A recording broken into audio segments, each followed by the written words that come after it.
enough to pump it out of the front.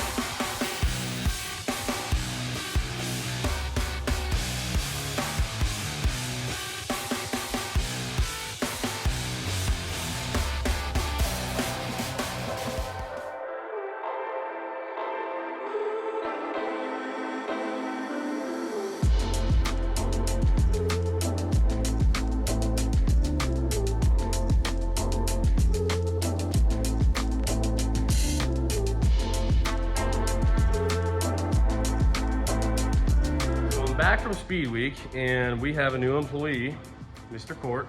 Hello. He's gonna be helping me out. He's pretty dang good welder. He's been welding up countless sets of leaf spring brackets, lift plates, all that good stuff, but I decided to give him a break from the welding, and he said he's fine with working on cars too. He's got a 69 El Camino, correct? Yep. 350 4-bolt main. Does it have double hump heads? No, not right now. I'm hoping to get them eventually. Well, maybe we can get you a set. Either way, I'm gonna be doing some design work inside, and I don't really have time right now to work on the Chevelle. Like I said, Court wanted a break from welding, so I said, hey, you wanna work on the Chevelle? So we've got a bunch of stuff planned for the Chevelle, but today we're gonna be working on, or Court's gonna be working on getting the old 350 out, the old turbo 350. He's gonna get the heater core out, the windshield wiper motor, drain all the fluids, basically do a lot of cleanup work so that way we can make room for this bad boy right here. This is the 477 that I got off Facebook Marketplace, and that's what's going in there. I've already got the flywheel, torque convertibles. We've got a torque converter and turbo 350 that came out of a silver Camaro, and we're gonna be stuffing this down in there. We've actually partnered with Ace's Fuel Injection. They're gonna be sending us a sheet metal intake, throttle body, fuel system, ECU, their whole get up to put on this thing to see how it does. So got a lot of big plans for this car, but today we finally get started on it. So things are underway. Court's gonna get to work, and then we can start hacking and chopping. Once we get this thing set down in there, I can start 3D scanning the control arms and the frame and do some prototype work, get some long travel on this thing, and then go make some street hits. You ready, Court? Yeah. Come on.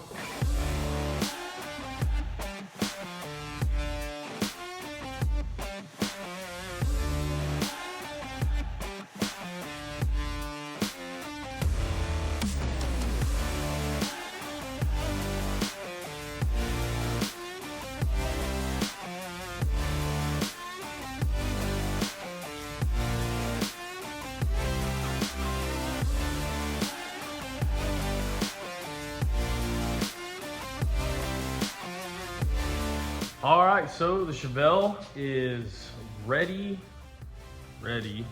technically for the big block. Court did some unfastening yesterday, and then him and I yanked the motor and trans out. Papa Todd's gonna put the old motor in his farm truck, but so as of now, I pushed the car out, power washed it, degreased it with some of that purple power stuff. That stuff works great. Got it back in here, and I'm basically going to show you phase one of the upgrades this car is getting. Now, I know I've already told you about the big block and turbo 350 and all that, but obviously there's a lot more that goes into that. And phase one is a very, very big phase, but it's only because I know I don't have any of this stuff and I don't want to buy it twice. So I'm just trying to buy the good stuff once, which all this stuff isn't the best of the best, but it's still a lot better than stock, and it's what I need to get this thing running. So here's what we got so far and what's going to be going in this thing for phase one. So like I said, I power washed everything, degreased it. Court's going to get that heater box out tomorrow. We're going to get that windshield wiper motor out, kind of clean up the firewall just a little bit, just so we have more room to work in here. Big block, Dominator carburetor. I think it's a Victor It's just a Victor 454R. So it's not a Super Victor, it's not a Victor Junior, it's their Victor 454R. It's not completely open in the front, but it is a 4500. Like I said, 477 big block, H-beam rods, scat crank, 2-bolt main. No big deal there. What's going on in the motor? Scat flywheel. I got this leftover Power Master from back when I had a big block. We robbed these solid motor mounts off the Land Speed Camaro over there. And I've got some ARP bolts going in here. I got a Dominator rebuild kit, and I've got some rear end, some aftermarket rear wheel studs, because this thing, these studs are broke, loose, stripped, all of the above. And as you can tell, they're not, I don't even know if this is the right pattern wheel. So this wheel's coming off. We're gonna pull the axles out, going to put new studs in, give it a Lincoln locker. We'll get the flywheel on here, get the starter on, all that good stuff. Get the transmission that came out of Silver Car. It's got a Cohen converter. We'll get the transmission, the converter, the starter, flex plate, flywheel, whatever it is. I never remember which one is the right one for an automatic, whatever. I call it both. That's going on the motor.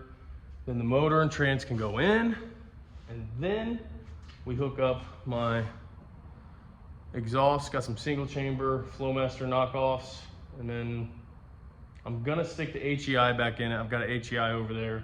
Once the HEI is in it, we can at least fire it up, because like I said, I've got EFI and stuff coming from somebody we're gonna be working with here in the future, all that good stuff. But as of now, this is phase one. Phase one is just to get the big block in the car with the new trans converter, the stock drive shaft, just get the rear end to where the wheels aren't going to fall off of it. And then we can go and make a test hit. I'm not gonna do anything with the front suspension, not gonna do anything with the brakes. I'm not doing anything with the rear suspension, because after phase one, everything we do after this, I'm going to record and at least log, so that way we know what gave us what made the difference, and whether it's a good or bad upgrade. So, I mean, I've got a million things. I want to put some no hot bars on it, which changed the instant center, put some airbags on it instead of an anti-roll bar, just to see how fast we can go without an anti-roll bar. I'm going to try to keep the column shift. I really like the column shifter. We'll be upgrading the front brakes, upgrading master cylinder, taking the power brakes off, just going to manual brakes. Obviously, we're getting rid of the heater box, but we'll be going EFI, electronic ignition, maybe put some nitrous on it, and then from there, we'll go more power adders, new long travel front suspension, new rear end, hopefully put a 9-inch in it, and just, you know, sky's the limit from there. But like I said, first things first, get the big block in, get it running. Dennis says he has a set of headers. I haven't went and got them yet. I need to go get them to see if they're going to fit, and then we'll go from there. By the way, I really, really, really love this olive green color. If you remember my OG Malibus, this was the color it was, or at least close to this. This is the color I want this car to be one day. Although I do like the beat up, I'd love to have a patina green color. I wouldn't even mind if it's a little more blue than this, teal, whatever you want to call it, but I love that color. Okay, carry on.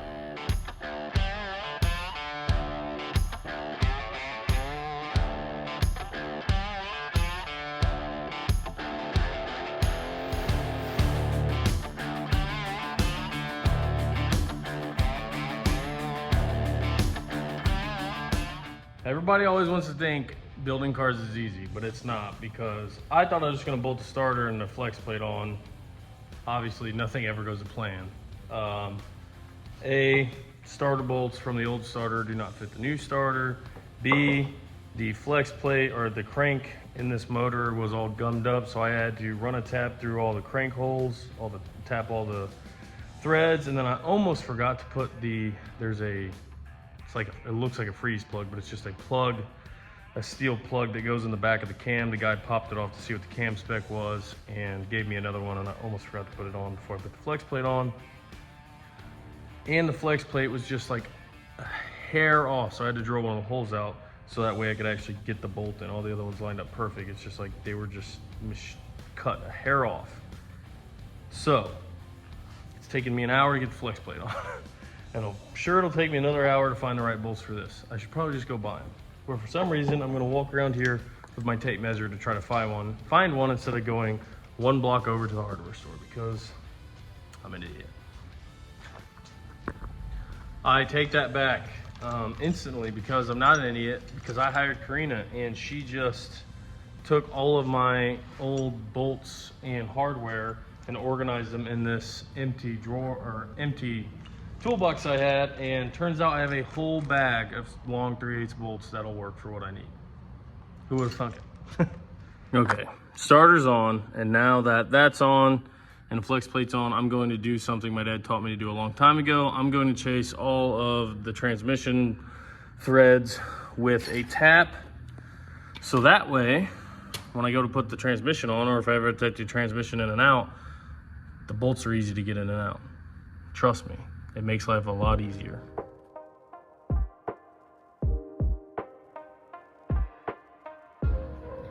Starter's on, flex plate's on, all the threads are chased.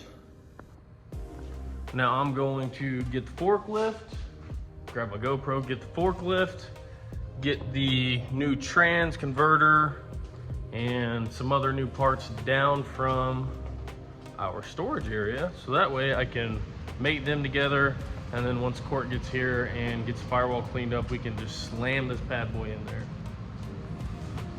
That's the Malibu's old trans and the Vega's old trans, which is now Johnny Cash's spare trans, but this right here, that's what I'm going for.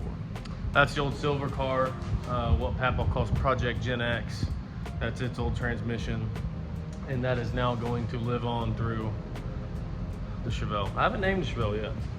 I need a name for it.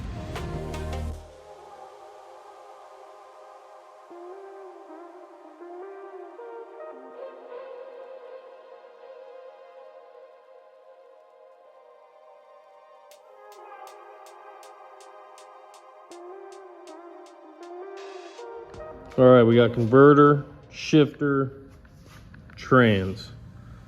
I'm gonna spin this thing around and use this to lift it up and pull it right up and mate it right to that thing. I was going to keep my column shift, but this transmission is manual valve body only, and I don't want to have to shift it on the column every 10 seconds. That shifter's not a bad shifter. I don't know exactly what I'm gonna do. It's got a shift cable and everything. It literally came off that transmission. So we'll cross that bridge when we get to that road. So I'm gonna get some bolts for that bad boy and then get this thing bolted up together. And I might, if I'm feeling froggy, once I get this bolted up, I might put it down in there to make sure that oil pan is not gonna hit the cross member. Because I know my dad's Chevelle, he had a bunch of problems with oil pans. But this is not a deep pan, but it is pretty long, so we'll see. Back to it.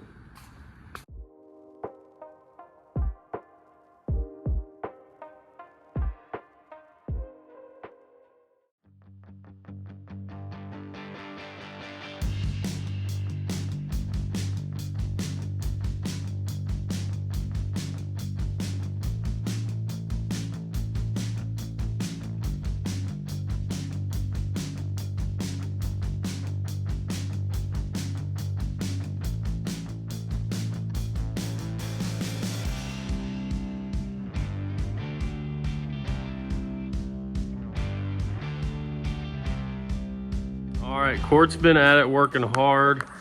He got the whole AC / heater box. He had to take the whole freaking dash completely apart. Got all that junk out of there. Karina, and he vacuumed all that stuff out too. Looking really good in there. Karina cleaned out the trunk. Got it all vacuumed out. I got the converter bolts in. We got the motor mounts on. We got the old trans lines on. I even rigged up a freaking battery to bump the starter over so I could get the converter bolts in. Don't worry, I don't normally work on engines on engine hoists. This is what I had to do for now. Karina is working on her first race car over here. She's getting the air chutes put on the Nova because the old chute cables were kind of bound up and junky and they had springs in them, and springs suck. So she's putting a motion race, or got these Stroud parachutes, air launchers from John Gentry, and we got a Motion Raceworks air chute, air launcher set up. Karina, how do you feel about working on your first race car? Great. Thank you for the trust. You're welcome. So Karina's getting that done. Well, we're getting this bad boy back here done. And we might even hear some fire in the pipes later today, if all goes correctly. I got these headers from Dennis, and we don't know exactly what they're for. He thinks they're for a Chevelle.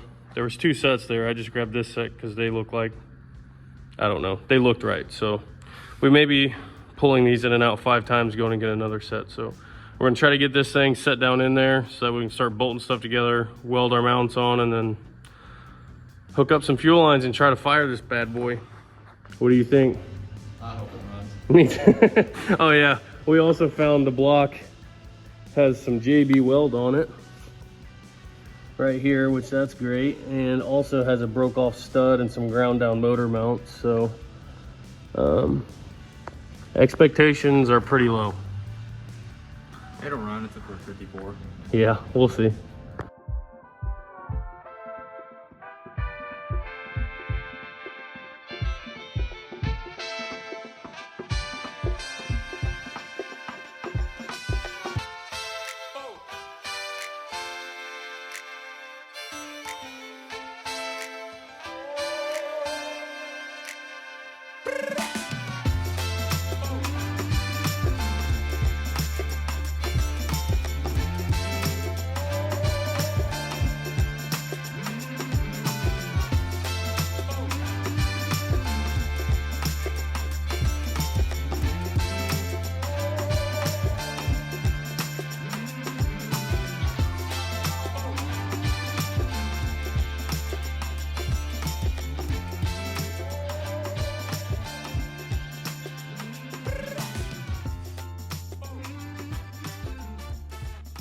All right, the time has come. We've got fuel pressure, we've got oil in it, we've got trans fluid in it. We don't have water or water pump or anything like that yet, but we think we've got the timing right. We just kind of guessed. We kind of guessed. I felt, you know, we got number 1 at top dead center. We tried to make it 0.1. Whether we're anywhere close or not, we have no idea. We've got the HEI in here for now, just so we can try to fire it up. I don't even know what compression this is. It may hate pump gas and spark knock like a mofo. But either way, we're gonna crank it over with no ignition to make sure it has some oil coming, at least getting some oil pressure to the valve train, because we don't have an oil pressure sensor. We don't have any major leaks yet that we can see. So we're going to crank it up, see if it's got oil pressure, and then try to fire it up. We did confirm that this Dominator, I figured we'd put fuel pressure to this thing and just start blowing everywhere. I figured the floats would be stuck and everything would be bad, but that thing works like brand freaking new. You can't beat an old Dominator. I really love the way, I hate the yellow wires, but man, the way this thing looks with a big block and a Dominator sitting on top, you just can't beat it. Dennis's headers he gave me fit perfectly. We even cut the flanges off. We got the old single chambers on there. This was my don't scratch my floor blanket, but got the old single chambers on there. One's a little low, but we got to make hangers for them. So we're going to forget about that. You ready to try to get some oil pressure and get some fire in the pipes? Yeah. Come on. Or there's really no baffles in it. It's just straight open valve cover. And it comes up out of the breather. All right, we're going to crank this up and see if this thing, yeah, lash is great. Lash is good. So we're going to crank this thing up and see if any oil pressure comes out. You got the HEI unhooked, right? Yeah. You want me to unhook the 3 that are on it?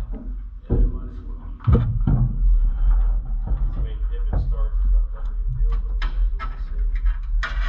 There's a single and there's a split one.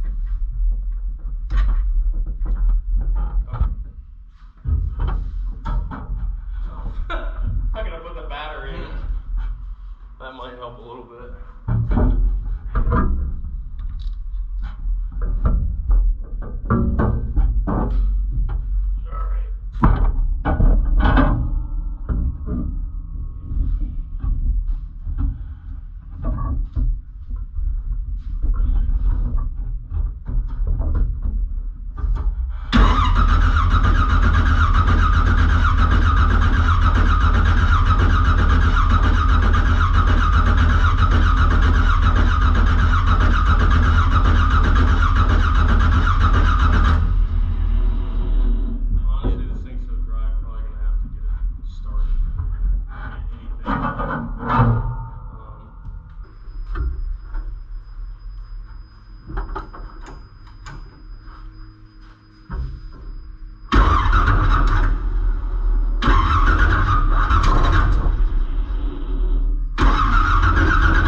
risering out of something? Oh, was it just dumping? It's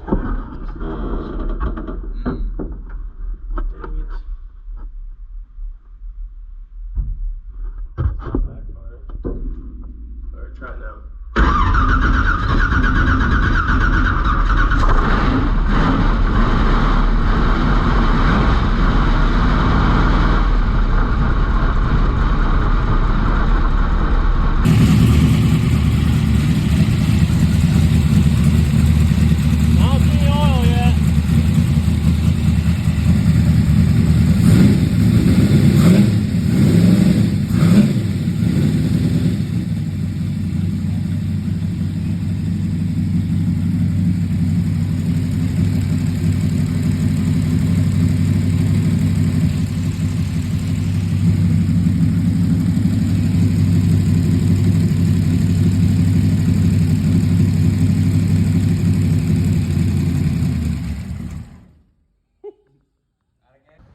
Okay, that was not perfect, but that was honestly a lot better than I expected. The carburetor, I don't know if the bowls are stuck or if I've got my EFI pump hooked to it, but I've got a carburetor regulator, so technically it should only be getting 5 to 6 pounds of fuel pressure. I've even got a filter regulator, so it's really, this regulator is only getting 46 pounds before it returns to the tank. So this regulator should only be letting it have 5 to 6 PSI, but that's besides the point. We can cycle that fuel pump, no big deal. It sounds awesome. It seems to have a lot of lash, and we still don't see any oil coming through the lifters, but it's bone dry. We'll see, and I need to get an oil pressure gauge on it, but we're gonna fire it up one more time just to hear it. That way you guys can hear it, and then we can call it done for the day. What did you think on initial descent? It sounded really good. How do you feel about your timing situation? I honestly feel like I had more faith in you than you had in you. Well, it's a lot better than I figured it would be. A lot better. I think we're a lot alike. Yeah. Man, that thing looks good down in there. All right, he's putting a valve cover on. We don't gotta worry about it leaking because we don't have valve cover gaskets. They're not gonna be in until tomorrow, but we don't gotta worry about it leaking because we don't have any oil pressure coming out of there anyway. So I'll put you guys on here and we're gonna fire this thing up one more again.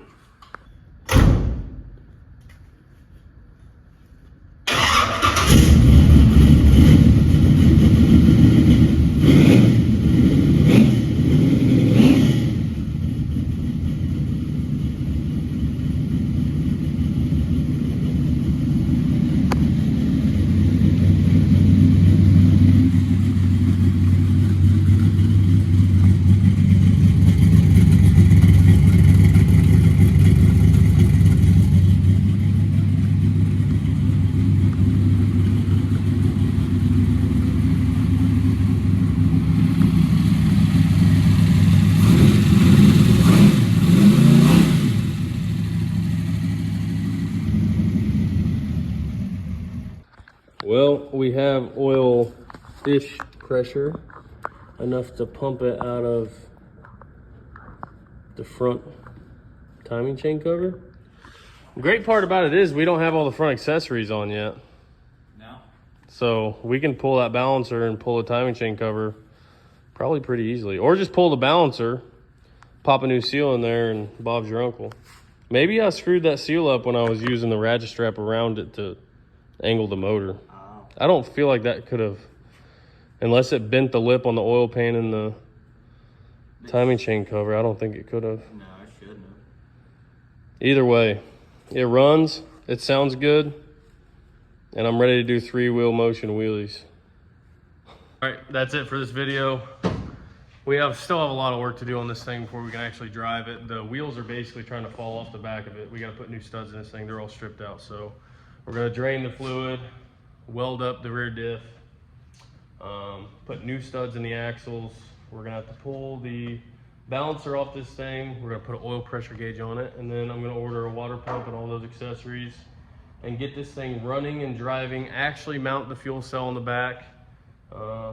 Figure out, probably just rebuild this carburetor, figure out why and it may just be a float bowl, a bowl setting on the fuel, the fuel happener, whatever Derek from Vice Grip says, the bowls, whatever. I'm gonna call my dad because he's a carburetor guy.